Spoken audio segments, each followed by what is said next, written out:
Yo, what is up guys, Waffle here, and today we celebrate the recent birth of Fortnite Chapter 4.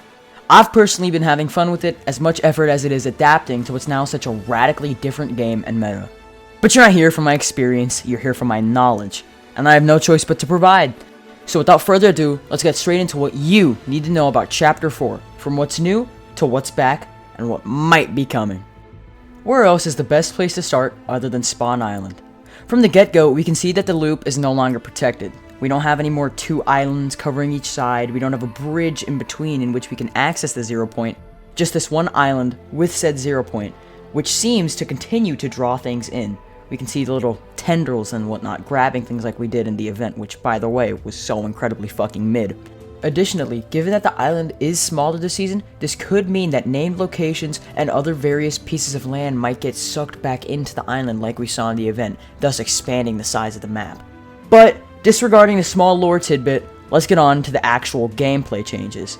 First off, let's start with the motorcycle, the long anticipated vehicle that has finally, after all this time, arrived. In this new map with sprawling, empty expanses of land, given just how few named locations we have, and the motorcycle being the definitive most common vehicle currently on the map, it's crucial to traversing this new landscape. It's able to hold 2 separate players, each of which are able to use, aim, and fire their guns, as well as use any heals from their inventory freely. No restrictions, no need to brake. Not to mention, it's able to jump, though it does have its drawbacks, given its tendency to get caught on objects and fall over, additionally serving to make you a rather easy to hit target, regardless of whether you're on or off the bike. As I'm recording my lines, I've begun to wonder why I started with motorcycles and not the most drastic gameplay change Fortnite has ever made in their history of existence. Augments.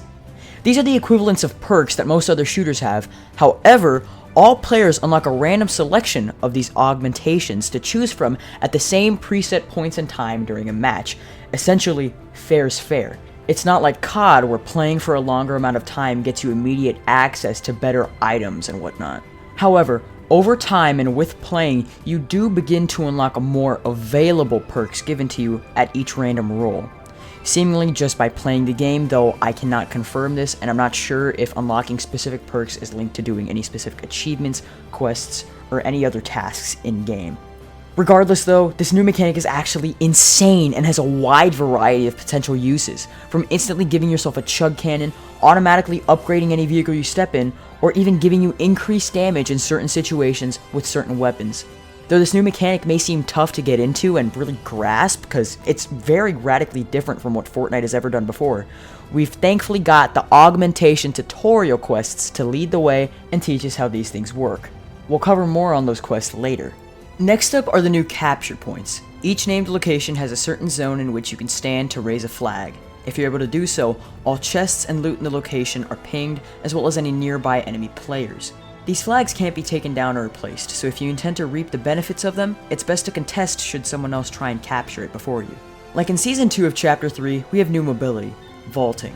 If you sprint into a half wall or anything of similar height, your character will effortlessly vault right over it. Be careful though, this can lead to plenty of accidental deaths if you're somewhere high up.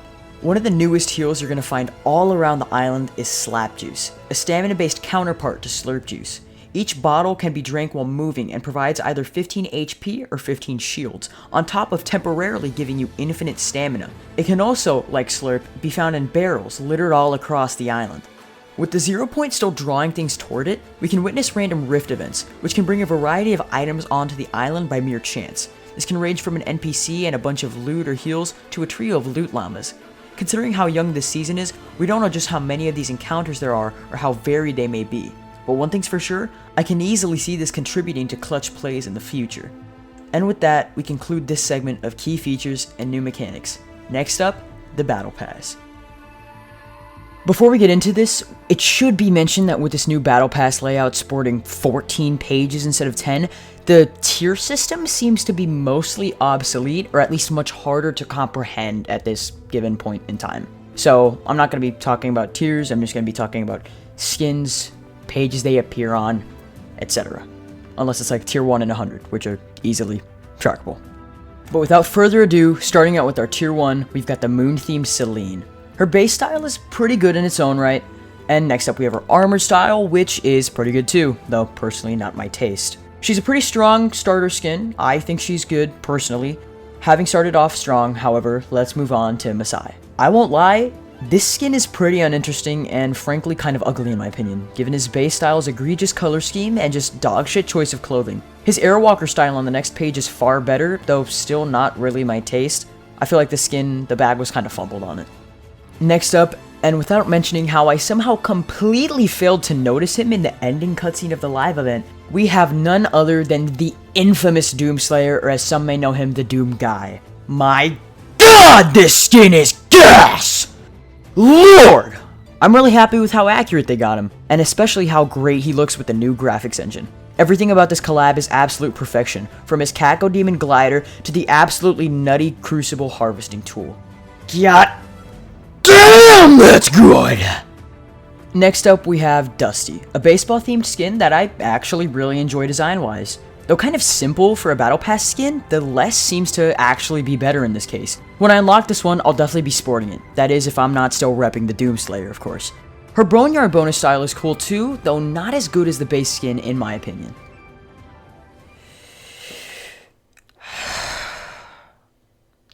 Next up, we have the obligatory cel-shaded anime skin. Little known fact about me, given I've never made a commentary style video about Fortnite until now, and have thus for the most part never given my opinions on in-game things from the actual game to cosmetics. I fucking hate cel-shaded skins! My god, they're so bad! Literally the only exception I've seen to this general rule of thumb of mine is the Dragon Ball Z collab. Every other cel-shaded skin currently in the game is complete ass. It's dog shit. So yeah, cool concept with what I'm assuming are ghost powers or whatever, but ruined with cel shading IMO. Bonus style is a little more tolerable, but still dog shit. After the last dumpster fire, we have the surprisingly popular Helsi, a goth style female skin. Knowing the Fortnite community, I take that back. I'm not surprised.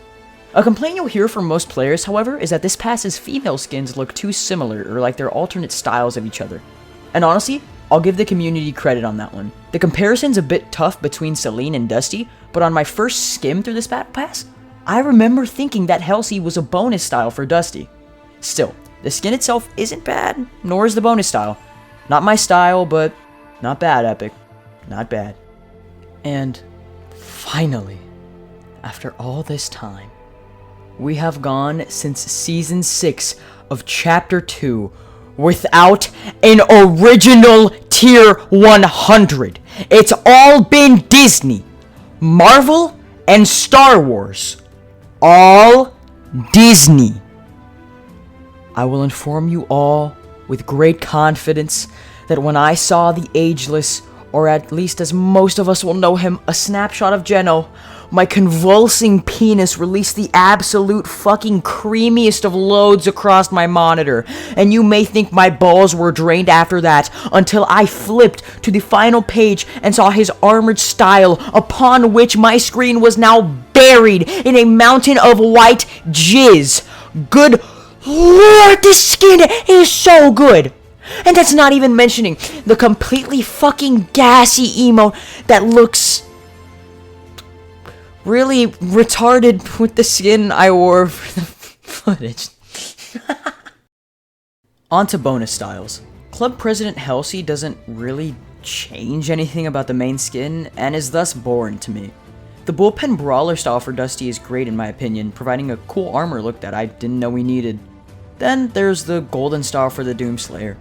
Pretty cool, but like the other non-base styles for Doomslayer, nothing really changes outside of recoloring his armor. Something new and interesting added to the Battle Pass this season, though, is mid-season drops, which I presume you can just get once the time comes. We have a pretty nice change of color scheme for Celine, an interesting one for Masai as well, a nice all-black style for Doomslayer, and the same thing for Dusty.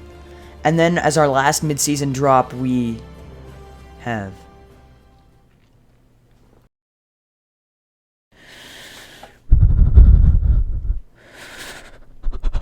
and finally, on to the secret skin of this season, Geralt of Rivia. I'm not really a big fan of the Witcher series. I haven't played any of the games, seen much of the content which they hold, or watched the Netflix show.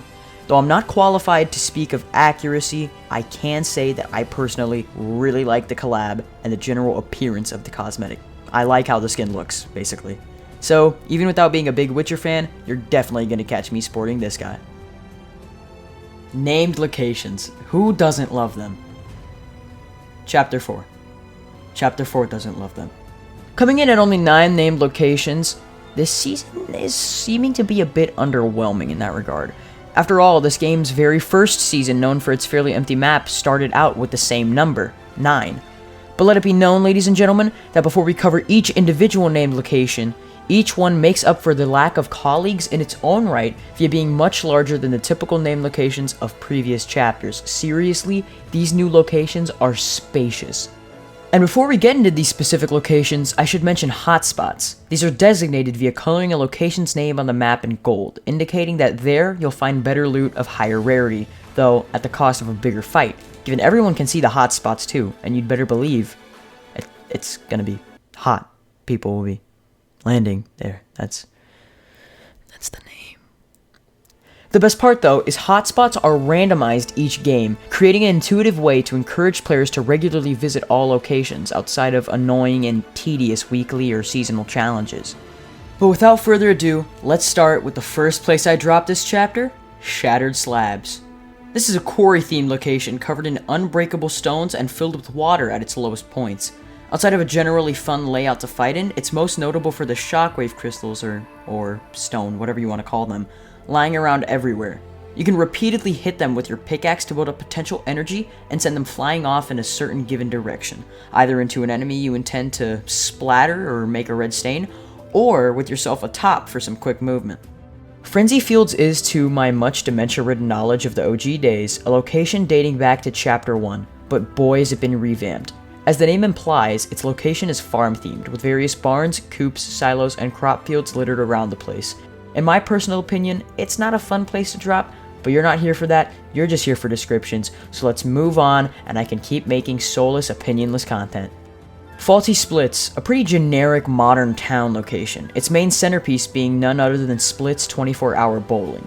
Despite this rather large building being Faulty's selling point, I'm ashamed to say I've actually never been inside of it and have zero clue what I'm missing out on.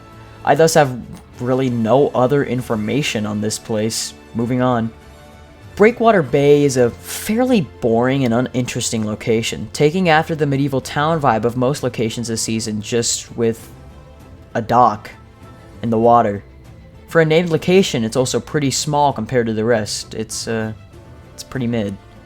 Anvil Square's got a bit of a medieval town theme to it, sporting a fairly nice looking yet open and unprotected market area. While going back through clips of this location, I noticed a lot of combat was happening on top of the tall roofs, so you'd ought to keep your eyes on the skies if you want to regularly visit this place. Slappy Shores, the Fortnite equivalent of Detroit. This place is mostly industrial in its architecture, featuring several packed-together brick buildings absolutely slathered with graffiti and garbage. Additionally, there's the absolutely massive factory sitting on one of the location's ends. Regardless, I wouldn't take a dip in this water, lest I want to emerge an actual X-Men tier mutant. If we pay close attention to this place's design, though, especially that of the factory, and we use a bit of our context clues when it comes to the name, we'll see this location is themed around the new Slap Juice item. Pretty cool. Lonely Labs, as the name blatantly describes, is very small and isolated. There aren't many buildings at this research-based themed location, and given the snowy corner of the map it's stationed on, there isn't much within the place in terms of natural features either. Though, now that we're in a snowy location, it's perfect time to show you what's replaced boulders. Snowballs. Pickaxe the ground to start digging one up, keep swinging, and it can get bigger and bigger before you send her on her way.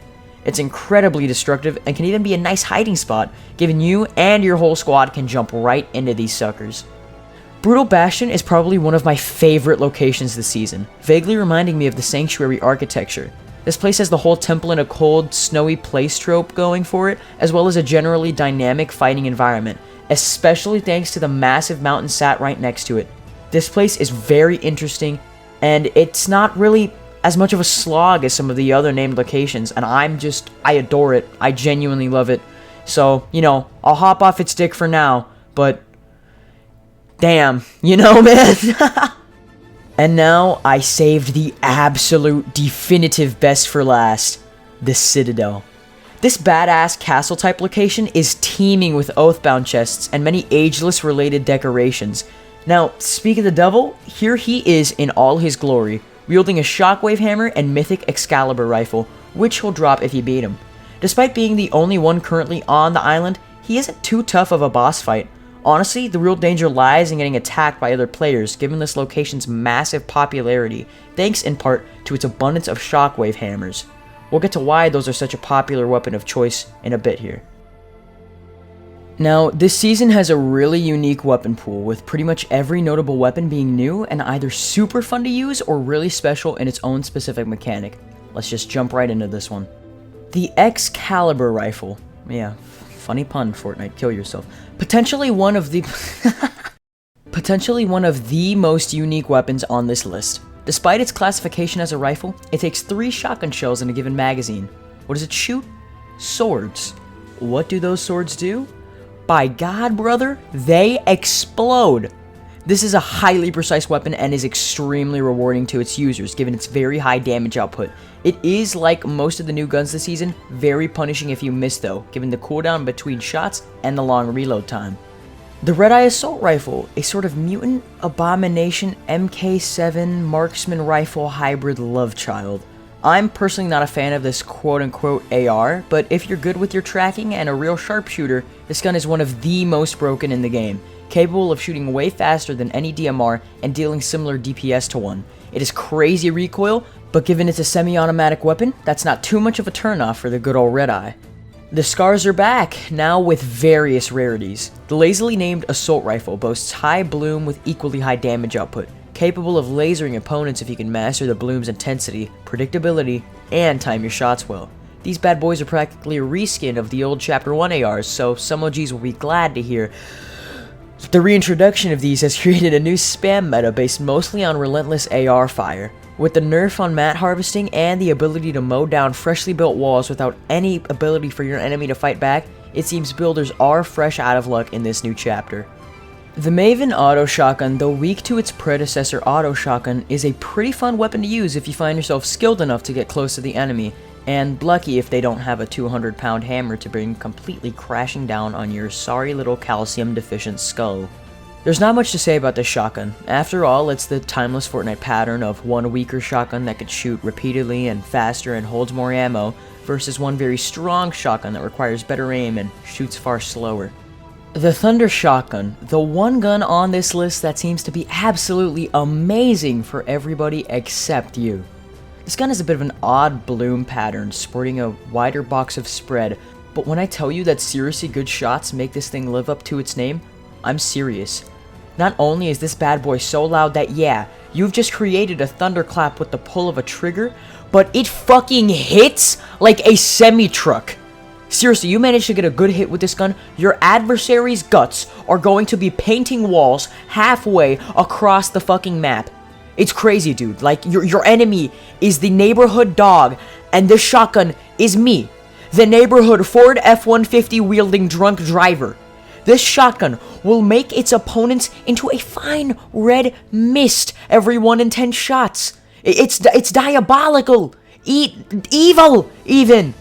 The tactical pistol has quickly become both a personal and fan favorite. This automatic fire pistol has a really big magazine size and shoots crazy fast with very manageable recoil and generally accurate bloom. This gun is super great and has been one of the few times in Fortnite history that a pistol has been a viable weapon in a loadout.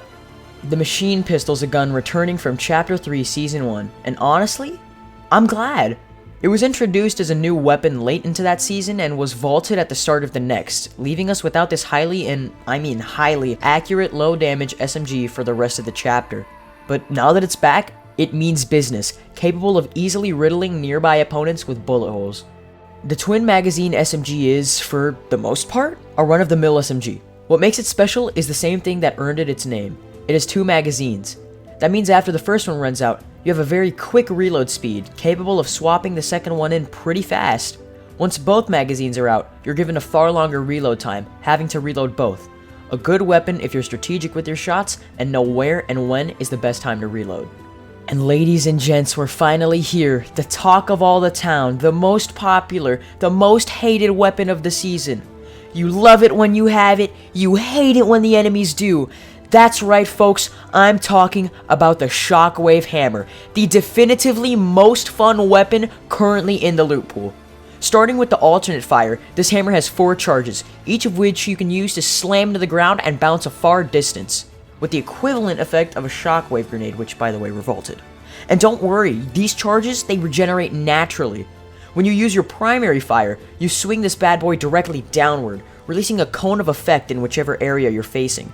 If the enemy is in this cone, you deal a dirty 75 damage, and if you hit them directly with the hammer, it's a mean 25! 125, I mean. If it was a 25, I'd really suck. Regardless, if they're friend, foe, or even just an object, anything hit by this hammer will be sent flying away in the other direction. So, as ironic as it is, you'd better be aiming while using this hammer. This season, every bow is back. Stink, fire, shockwave, grapple, whatever, even the exotic ones. Now, in my personal opinion, bows suck and were a mistake to be added, and I thus don't use them, and thus have no footage of them. You can gargle my nuts about it. Fucking submit a complaint to peepee-poo-poo-penis.com. The Cobra DMR, as hated as it is, or by me at least, has managed to stay in the game following the end of the last chapter. It's a pretty boring part of this wildly interesting loot pool, and we can just skip over it. The rocket launcher has made its return, and it sucks so much gay dick. At least in builds mode it does. It's bad. It sucks. Like, seriously. Well, that's the entire weapon loot pool. Let's move right on to the next category. We've started with a good amount of quests this season, and with no usual start of season XP nerf, you can easily get over a dozen levels in your first day of play.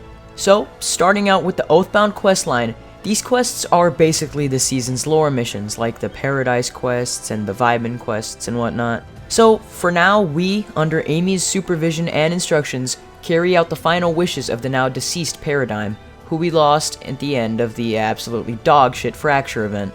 The usual weekly quests, which used to be called seasonal quests, have now been replaced by the This Week category. Unlike the seasonals, these quests are only here for the week they were introduced in. Once the new rotations of weeklies come out, the last is gone. That means get them done nice and fast, or you risk losing free XP. To get players accustomed to the new and somewhat confusing reality augmentations, Epic released the Augment tutorial questline at the start of the season. To try and prevent players from ignoring the new feature, it incentivized using them with XP. Pretty cut and dry. Finally, and debatably the best to get done out of those currently released, we have the Explorer questline. It encourages players to get accustomed to the new chapter and its respective island. I recommend getting them done because of the actual cosmetic reward they provide. The Legendary Blade of Insight, a pretty damn good looking harvesting tool. Get it while you can, folks, cause I have no iClee. iClee? Are you fucking serious, Waffle? iClee? Cause I've got no clue if this questline is limited or not. And finally, we can get to the content that's been promised but has not yet been added. First and foremost, let's start with in-game features. In this season's gameplay trailer, we saw 2 things not available at launch. First, a deployable and remotely controlled bird drone capable of seeking out and marking enemies. A good recon tool to be sure, but we'll have to wait and see to figure out how viable it is. Second, we can see a player using a handheld shield reminiscent of the shield bubble. I wonder where I've seen... Next up is the My Hero Academia collab. It's looking like this one's going to be similar to the Chapter 3 Season 3 Dragon Ball Z collab, boasting both cosmetics from the anime and an in-game mythic. In this gameplay trailer, we can see a Deku skin wielding One for All, practically leveling this huge building. I'm thinking that when this collab finally hits the island, we're going to have ourselves a new Blue Light of Death. Now, we don't know if we're getting this for Winterfest or as a general item ship icon skin drop, but Mr. Beast will be coming to Fortnite. We saw him at the end of Fracture. Are these the Battlepass? Mr. Beast! And thus we'll know he'll be here. Eventually. Not much info as of now, but we'll, get to him sometime. Another leaked skin is Winter Wonder Sky, who will be either unlocking through quests, like her harvesting tool from the Explorer questline, or perhaps through this year's Winterfest event. I'm personally hoping it's not just an item shop skin, as this cosmetic seems perfectly fit for one of Epic's many free skin promotions. And finally, on to the two most expected releases of Chapter 4, Creative 2.0 and a first-person mode. First-person mode's self-explanatory. It'll most likely be an alternative game mode like Zero Builds, though I have no clue who will be able to build in first person. But what we all care about, and what you should too if you haven't heard of it, is Creative 2.0. Postponed to release in late January of 2023, this complete overhaul and rework of Creative will be an Unreal editor for Fortnite, giving creators the ability to make their own whole games inside of Fortnite, kind of like Roblox. I'm personally really excited for the inevitable high-quality, super unique projects that'll come out of this, and I'm hoping it's a lot more available to the community as a creative tool than normal creative, which is restricted to Fortnite creators who meet certain requirements, rather than the overwhelming majority of the player base. Wow. And just like that, we've reached the end of the video. I should let you guys know that I've been staying up every night working long and hard on this video since the day the season released, and I'm sorry that it's out so late. I was kind of an idiot to think I could get it out on launch day, which I really was surprisingly shooting for. Regardless, I'm glad it's out now, and though it'll certainly get less traction, I'd love to help somebody understand the new chapter, and maybe even compel others to give it a shot. If you like this video, drop a like, leave a comment, subscribe even if you want to see more content like this. I regularly upload Fortnite and a bunch of other games. But anyway, it's been me, and I'll see you all in the next one. Peace.